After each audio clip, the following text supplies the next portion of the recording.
ठीक है, yes now right. We can see. ठीक है, तो ये हो गया 7791। इस 7791 का मतलब हो गया कि ये 777 है।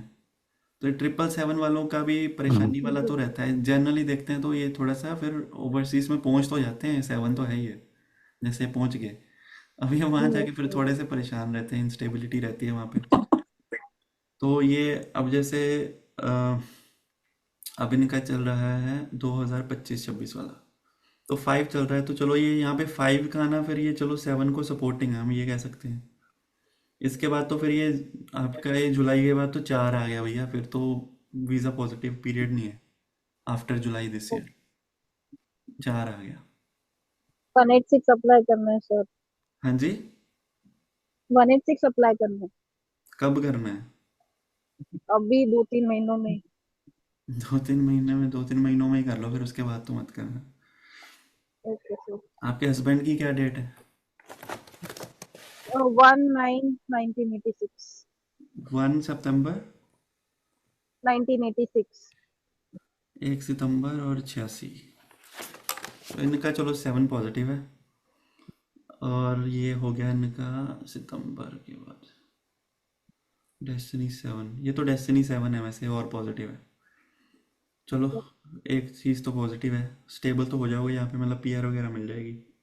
हस्बैंड की कुंडली तो ठीक है, बट इनका भी जैसे सितंबर के बाद 999 सा शुरू हो रहा है, तो थोड़ा सा ना आपको यस। परेशानी रहेगी वीज़ा के मामले में ना, थोड़ा। हाँ सर, मैंने देखा था।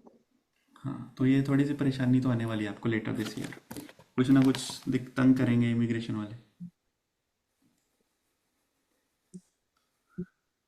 ठीक है जी। और फिर 4 का आपको समझ लग गया। 5 भी ठीक है ट्रैवल के लिए, मैंने बताया था। अब जैसे 7 की दशा ही आ गई किसी की 7 साल के लिए, जैसे मेरी शुरू हो गई अब 777।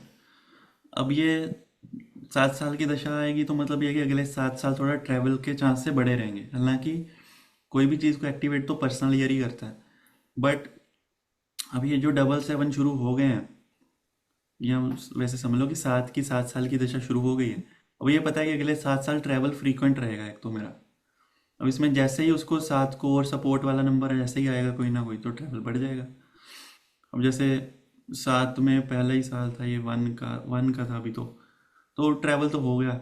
अब ये है कि इसमें अब जून के बाद मेरा 4 शुरू होने वाला है, तो फिर परेशानी है। तो 4 का मतलब है कि अब मेरे को वीज़ा का तो कोई चिंता नहीं है, ठीक है, कि वीज़ा नहीं लगेगा, वो नहीं लगेगा, बट ये है कि अब ये 4 भी मेरा ट्रैवल को तो एक्टिवेट कर देगा साथ में। 7 को भी 4 मिलेगा, ट्रैवल तो है ही है 4, बट ये कि ये वाले 4 में ना फिर ये मज़ा सा नहीं आएगा।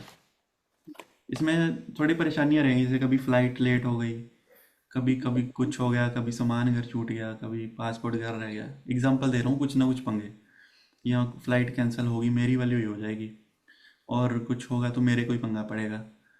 4, और फिर इसमें खर्चा भी ज़्यादा। सेम फ्लाइट अगर मेरे को कोई $100 की मिलती है, तो इसमें भी मेरे को ज़्यादा महंगी मिलेगी। जो होटल मेरे को नॉर्मली मिलता है यहाँ पे, फिर वो ज़्यादा महंगा मिलेगा। 4 है ना, तो ये खर्चा ज़्यादा करवाता है, फिर ट्रैवल में भी मज़ा कम देता है। तो ये परेशानियां रहेंगी 4 वाले में। तो कोशिश तो ये रहेगी कि इसमें ट्रैवल ना करूं, बट एक्टिवेट तो रहेगा, इतना मुझे पता है। ये जून के बाद अगले महीने में बर्थडे आएगा, तो उसके बाद से वो शुरू है। तो वैसे ही मेरे को डर लग रहा है क्या हो जाएगा पता नहीं, खर्चे वर्चे वैसे ही बढ़ जाएंगे। ठीक है, तो बेसिकली तो ये है कि दशा के 7 साल की जो दशा है उसमें, जैसे जैसे अब उसमें मान लीजिए कि 7 में 3 आता है, मैंने बताया था कि 3 में हो सकता है फिर ट्रैवल, वो भी 3 भी 7 को एक्टिवेट कर दे, पर्सनल ईयर ऑफ 3। वो फिर हो सकता है उसमें एजुकेशन रिलेटेड ट्रिप हो, या टीचिंग रिलेटेड ट्रिप हो, या रिलीजियस ट्रिप हो, ये थोड़ी सी इंडिकेशन है। 5 होगा उसमें, 7 के साथ 5 आएगा, तो मतलब ये होगा थोड़ा सा कमर्शियल ट्रिप हो सकता है, काम से रिलेटेड। या 7 में 6 आएगा, तो फिर हो सकता है लेजर वाला हो। 7 में 1 हो, तो उस तरह का मतलब कुछ ना कुछ इंडिकेशन वाली बात है, बट ये कि एक्टिवेट उसको फिर कोई ना कोई नंबर करता रहेगा उस तरीके से। फिर इसमें ट्रैवल के मामले में ना 2 नंबर का भी एक रोल होता है, नंबर 2। वो होता है डिलेज। वो पॉजिटिव नेगेटिव नहीं है ना, वो पॉजिटिव है ना नेगेटिव है, वो डिले है। जैसे मान लो कि जैसे लीना जी ने बताया फाइल डालनी है, अगर इनका टू का ईयर आ जाता है ना, ये मान लो कि जुलाई के बाद टू का आ जाता है ईयर, वैसे तो इनका फोर का आ रहा है, वो हमारे लिए नेगेटिव, इनके लिए नेगेटिव है। अगर टू का आ जाता तो फिर ये था कि इनको डिलेज बहुत आते हैं। डिलेज में आप ये देखोगे कि टू वाले में पेपर वर्क की डिमांड बहुत करते हैं, फाइल्स मतलब फाइल में डिले होता है। कभी वो बोलेंगे कि भैया आपका ये रह गया, दोबारा सबमिट करो। कभी आपके पीटी के आइल्स के स्कोर दोबारा सबमिट करो। कभी बोलेंगे आपका पासपोर्ट अच्छे से प्रिंट स्कैन नहीं हुआ, उसको भेजो। कभी बोलेंगे मेडिकल दोबारा करवाओ। तो ऐसे कुछ ना कुछ टू जो है ना कोई डिले लेके आता रहता है फाइल में, पेपर वर्क में। वो दिखेगा। अब वो फिर पॉजिटिव नेगेटिव नहीं है उसमें, आप देखोगे जब भी टू का है ना, तो लोग आपके आके पूछेंगे यार मेरी फाइल कब से लगी हुई है, वो आ नहीं रही। तो मतलब उसका है कि टू कितना लेट, वो एक सब्जेक्टिव बात हो गई। जनरल से लेट मान लो कि अब ये कह रहे हैं 186 का वीज़ा डालना है, अब 186 का अगर प्रोसेसिंग टाइम ही मान लो 9 महीने के, गवर्नमेंट की वेबसाइट पे लिखा है इमिग्रेशन के 9 महीने का प्रोसेसिंग टाइम है, तो वो 9 महीने के बीच में नहीं हम कह सकते डिले, 9 महीने से तो ऊपर ही जाएगा वो। ठीक है, कि इनका जो जनरल प्रोसेसिंग टाइम है उससे ज़्यादा टाइम लगने के चांस रहेंगे, ये हम कह रहे हैं। ठीक है। और ये है बाकी। हाँ, फिर वो टू, अगर कोई बंदा कह रहा है कि टू है मेरा, लेट हो जा रहा है, लेट हो जा रहा है, हो नहीं रहा, कब से डाली हुई है, कि लोगों की तो 6 महीने में आ जाती है, 9 महीने में आ जाती है, मेरे को इतना टाइम हो गया, मेरे को जी 1.25 साल हो गया, 1.5 साल हो गया, वो टू है। फिर वो टू एज आई साइड की पॉजिटिव नेगेटिव कुछ नहीं है, डिले है बस।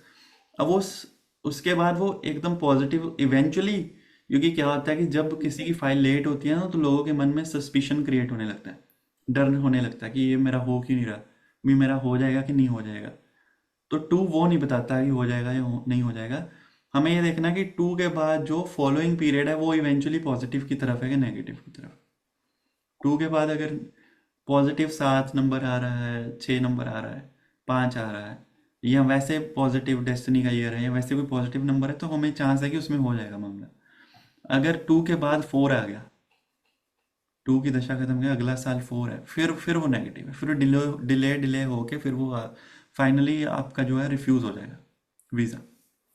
ये मतलब है इसका। ठीक है, and it applies to anything else as well. मतलब कोई भी तरह का पेपर वर्क, लाइसेंस अप्लाई किया है उसमें भी हो सकता है डिले, वो भी हो सकता है। ठीक है जी। हम्म।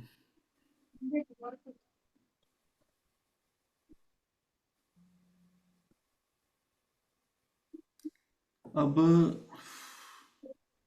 और क्या सर होगा, just trying to I think have a of, celebration question. Trying to think of different scenarios कि क्या इसमें ट्रैवल में हो सर सकता है। सेलिब्रेशन का कोई दशा या टाइम पीरियड सेलिब्रेशन का, सेलिब्रेशन कौन सी? जैसे कोई भी सेलिब्रेशन होता है ना, एंगेजमेंट, वेडिंग या पार्टी समथिंग, मतलब जॉयफुल मोमेंट हम बोल सकते हैं। पता नहीं यार। जैसे शादी होती है ना, टाइम की कब, जैसे यार सेलिब्रेशन एक वो जो रहती इवेंट के साथ ही जुड़ी हुई ना, जैसे ये तो है नहीं कि है। हाँ, आप लेकिन आज मेरा सेलिब्रेशन का मन है, सेलिब्रेशन करते हैं, ये तो कुछ नहीं नहीं, ऐसा वो नहीं। नहीं मतलब, हम्म। वो नहीं मतलब जैसे कि शादी वगैरह वो चेक कर सकते हैं हम कोई सेल घर में। क्या चेक करना है मतलब? मतलब शादी कब तक ऐसे हो सकते हैं कि भाई इसमें ठीक रहेगा पीरियड एंड ऑल, ये वाला। वो तो मुहूर्त के एंगल, तो दो चीज़ें हैं, तो मुहूर्त का एंगल है, या वैसे शादी, हमें शादी का इवेंट देखना है वैसे। अकेली सेलिब्रेशन हाँ क्या होती राइट, है? शादी सेलिब्रेशन बाय इटसेल्फ तो कुछ नहीं नहीं होती ना यार। नहीं नहीं, अकेले सेलिब्रेशन नहीं, मतलब वेडिंग रिलेटेड सेलिब्रेशन, यही पूछ रहा था।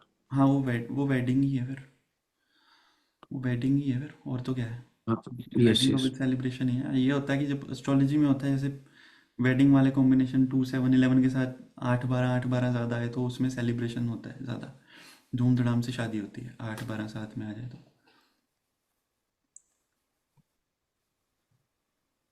ठीक है, अब फोर भी ऐसा ही है यार, फोर भी ट्रैवल तो देता है, ट्रैवल दे देता है फोर का ईयर भी। ठीक है, बट वो मैंने बताया था कि थोड़े उसमें दिक्कतें रहती हैं फोर के ट्रैवल में। और फोर में भी है, जैसे फोर का ईयर चल रहा है उसमें भी, जैसे मैंने बताया था 7 में 5 6 5 या 6 आ जाए, तो फोर में भी 5 या 6 आ जाए, वो भी ट्रैवल दे सकता है। और 777 का मैंने बता दिया, 777